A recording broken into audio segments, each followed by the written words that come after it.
Everyone, welcome back to my channel. Ectopic pregnancy के बाद क्या चीजें हमको अवॉइड करनी चाहिए। देखिए, एक्टोपिक प्रेगनेंसी क्यों होती है इस पे हम ऑलरेडी बात कर चुके हैं कि लेडीज को होने की संभावना होती है ज्यादा, तो इस पे हम ऑलरेडी बात कर चुके हैं। आज हम बात करेंगे कि एक्टोपिक प्रेगनेंसी आपकी हो गई है, उसके बाद आपकी सर्जरी हो गई है, क्योंकि एक्टोपिक प्रेगनेंसी ट्यूब में होती है, ट्यूब ब्लास्ट हो जाती है या फिर फट जाती है, कई बार पेनफुल ये होता है, तो इस कारण सर्जरी आपकी होती है। ये तो बात हुई एक्टोपिक प्रेगनेंसी की। अब हम बात कर लेते हैं कि क्या चीजें हमको अवॉइड करनी चाहिए एक्टोपिक प्रेगनेंसी के बाद। जब आपकी सर्जरी हो गई है, आप घर आ गए हैं, तो सबसे पहली चीज तो आपको भारी चीजें आपको नहीं उठानी है जब तक कि आपके स्टिचेस यानी कि टांके ठीक नहीं हो जाते, जो कि कॉमन सी बात है, सभी लेडीजों को पता है। दूसरा, उस जगह पे आपको दबाव नहीं डालना है, प्रेशर नहीं डालना है जिस जगह पे आपकी मतलब सर्जरी हुई है, टांके लगे हुए हैं।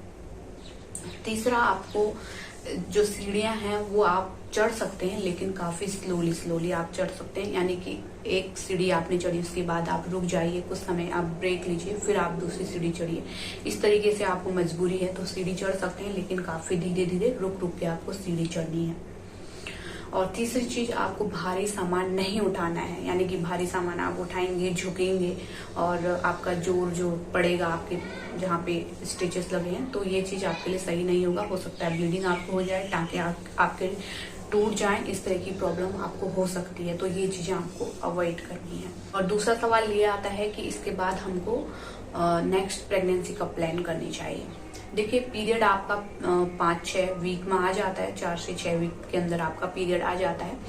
उसके बाद जब आपका एक पीरियड आ जाए, फिर उसके बाद दूसरे महीने का भी पीरियड आपको सही से आ जाए, यानी कि आपके हार्मोन एक बार अच्छे से सेट हो जाएं, 2 पीरियड आपके अच्छे से आ जाएं, उसके बाद आप बिल्कुल ठीक हो जाती हैं, तो आप बच्चा प्लान कर सकती हैं तीसरे महीने, यानी कि एक्टोपिक प्रेगनेंसी होने के बाद तीसरा महीना है, उसमें आप प्रेगनेंसी प्लानिंग कर सकती हैं, कोई भी नुकसान आपको नहीं होने वाला है। तो उम्मीद करती हूँ आप समझ गए होंगे। सबसे पहले आपको भारी सामान नहीं उठाना है, झुक के आपको सामान नहीं उठाना है। सीढ़ियाँ चढ़ सकते हैं, मजबूरी है आपको तो सीढ़ियाँ आप चढ़ सकते हैं, लेकिन काफी स्लोली आपको रुकना है, हर एक सीढ़ी चढ़ने के बाद रुकना है।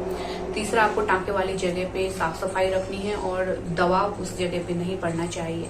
और कोई भी वहाँ पे अगर घाव दिख रहा है आपको, कोई भी वुंड आपको वहाँ पे दिख रहा है ना, कोई भी रैसेस आपको दिख रहे हैं या फिर पस आपका आ रहा है, तो जरूर डॉक्टर से मिलना चाहिए। सवाल है तो नीचे कमेंट में जरूर लिखें और चैनल को जरूर सब्सक्राइब कीजिए ऐसे ही हेल्पफुल वीडियो आगे भी देखने के लिए, क्योंकि आगे भी हम इस तरह के हेल्पफुल वीडियो लाने वाले हैं। Thank you, thanks for watching.